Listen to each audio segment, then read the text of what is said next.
Hello everyone, this is Dr. Gurpreet. Today I will be sharing single rubrics with their single remedies, which are we often see these versions in our clinic, but we don't know the exact rubric what we have to use for these. So number one is the remedy is arsenicum album, and the rubric is fear of having the nose cut off. ये common जो version होती है, patients कहते हैं ना कि doctor साहब डर लगता है कहीं नाक ही ना कट जाए हमारी, तो वो किसी भी चाहे अपने काम में लेके है या किसी भी तरह या अपनी इमेज को लेके है, वट एवर, इस तरह की वर्जन यूजली हमें मिलती है। उसके बाद आ जाता है next is of antimonium crudum, remedy is antimonium crudum, and the rubric is busy, defecate और ईट, फॉरगेट्स टू यूरिनेट। मतलब कि वो अपने काम में इतने बिजी होते हैं, whether the child is busy in their studies और इन देयर गेम्स और the other people elderly they are busy with their work, whether in the office और the household work, ladies specially, तो वो इतने busy हो जाते हैं कि उनको ये भी, वो कहते हैं ना पेरेंट्स कई बार कि डॉक्टर साहब ये जब पढ़ते हैं ना तो ऐसे मतलब इसको ये भी नहीं याद होता कि कुछ खाना भी है या यूरिन भी पास करना है, इसको याद कराना पड़ता है कि तुम इतने घंटों से बैठे हो, अब तक बाथरूम भी नहीं गए हो, तो जस्ट गो एंड पी। तो इस तरह से ये वर्जन्स हमें ईजिली मिलती हैं। उसके बाद नेक्स्ट इज़ एपिकैक। एपिकैक का मैंने पहले भी ये शेयर करा हुआ है एक केस में।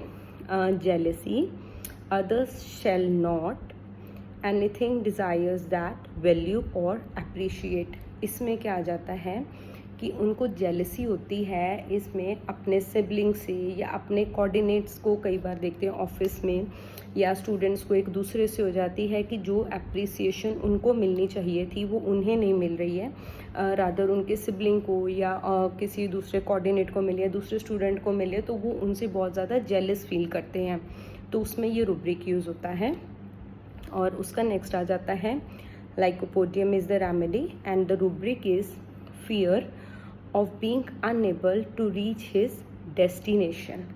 क्या हो जाता है कि कई बार हम बच्चों को देखते हैं वो अपने एंट्रेंस एग्ज़ाम के लिए तैयारी कर रहे होते हैं या किसी ने बहुत हार्ड वर्क कर रहे होता है, किसी भी चीज़ का अपना कोई गोल है उसको अचीव करने के लिए, बट वो एक बार आके ना इस लेवल पे पहुंच जाते हैं कि वो कहते हैं कि डॉक्टर साहब मुझे तो यही डर है कि मैं तो इसको क्लियर कर ही नहीं पाऊँगा।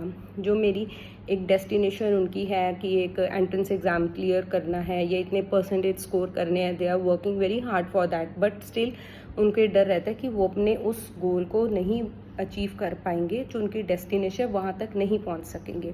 Then we use this rubric and the remedy is lycopodium. Next is ignatia. Ignatia की क्या वर्जन आती है? Mildness, complaining, bear suffering, even outrage without.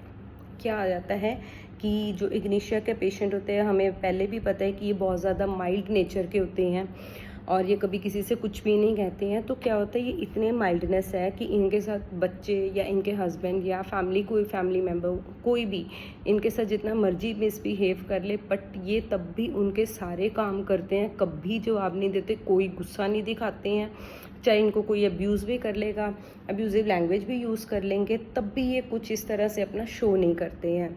तो उसमें हम इस रूब्रिक को यूज़ करते हैं। Next is stramonium. स्ट्रेमोनियम का ये बहुत इंपॉर्टेंट वर्जन होती है। Many a times I have seen in my female patients, जिनको फ्रैकल्स की या लड़कियों में एक्ने की कंडीशन होते थे, show me their old pics की डॉक्टर सी मैं पहले कितनी सुंदर थी, अब मेरी पिक्स देखो, मैं चाहती हूँ कि मैं हमेशा ऐसे ही सुंदर लगूँ, अब भी मुझे वैसे ही सुंदर कर दो। तो क्या आ जाता है, delusion, she is beautiful and wants to be, कि वो सुंदर है और वो चाहते हैं कि वो हमेशा सुंदर ही दिखे। तो ये यूजली हमें कई बार फीमेल्स में ये वर्जन यूजली मिल जाती है। उसके बाद क्या आ जाता है, एक मैंने स्ट्रेमोनियम में और भी रूब्रिक देखा है, एस्टोनिश्ड, जो आपको कई बार केसेस में मिलता है, बट ना I recent had a case जिसमें पेशेंट ने मुझे आके बोला he suddenly got the pain of the renal colic, and उन्होंने कहा कि मुझे यहाँ पेन है, तो मैंने कहा नीचे की तरफ करके बता रहे थे, तो मैंने कहा ठीक है आपको कब, हुई? कहते हैं डॉक्टर साहब मैं तो हैरान ही हो गया, सुबह जब मैं सो के उठा रात तक तो बिल्कुल ठीक था, सुबह सो के उठा तो एकदम से पेन स्टार्ट हो गई, मैं को तो इतना लगा कि यार ऐसे कैसे हो गया। तो astonished means when you get surprised कि ये हो कैसे गया, अभी तो मैं बिल्कुल ठीक था, ऑल ऑफ द सडन ये चीज़ हो गई है। ऑलवेज थिंक ऑफ स्ट्रेमोनियम, ये बहुत अच्छा वर्क करती है। उसके बाद आ जाता है पैलेडियम का ऐसा कोई पर्टिकुलर रूब्रिक नहीं है, बट पैलेडियम की जो थीम होती है वो इससे यही होती है कि पैलेडियम के पेशेंट को बहुत ज़्यादा एप्रिसिएशन की डिज़ायर होती है। लव, इसमें अगर हम बोरिक में इसका एक वर्जन दी हुई है, लव फॉर एप्रोबेशन।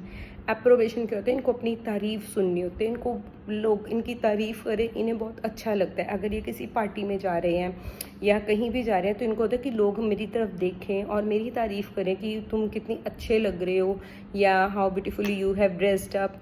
तो इस तरह से होता है इनको।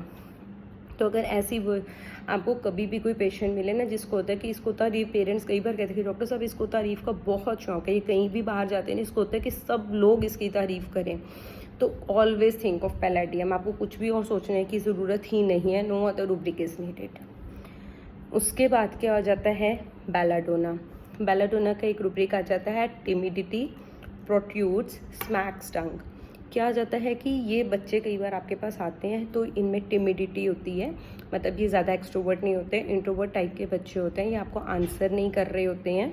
तो ये कैसे करेंगे, आप इनसे कुछ भी पूछोगे ना तो ये जस्ट अपनी टंग बाहर निकालेंगे और स्मैक करेंगे हर एक बात पे, इस तरह से। मतलब वो आपको टीज करने की फॉर्म में नहीं है, ना ही that is a foolish behaviour. मतलब वो एक आपको देख के उनको पता लग जाएगा कि it is they are doing it out of the timidity only. और उसके बाद एक और रूब्रिक आ जाता है विच इज़ वेरी इंपॉर्टेंट। हालांकि इसमें 2 रेमेडीज़ हैं, सिंगल रेमेडी नहीं है, but this is a very important, I have also used it recently, तो मैं शेयर कर रही हूँ इसको। इसमें जो 2 रेमेडीज़ आएंगी दैट आर सिंकोना एंड मिजीरियम। इसमें रूब्रिक आएगा anger, inclined to vex others। Anger, tendency, inclined to vex others। मतलब ये कहते हैं कि इनको जब गुस्सा आता है ना तो वो इतना ज़्यादा गुस्सा आ जाता है कि इनके कंट्रोल में नहीं होता, और ये इतना बोलते हैं कि सामने वाला जो होता है उसको भी गुस्सा दिला देते हैं, उसे भी मजबूर कर देते हैं कि उसको भी गुस्सा आ जाए और वो भी बोले आगे से। वेक्स अदर्स मीन्स दूसरे को भी गुस्सा दिलाना होता है। तो ये इस तरह से टोन यूज़ करते हैं कि सामने वाले को भी गुस्सा आ जाता है, वो अपने आउट ऑफ कंट्रोल हो जाते हैं। तो इस तरह से इनकी ये वर्जन्स आ जाती हैं। I hope these versions will help you in your practice. Thank you, have a nice day.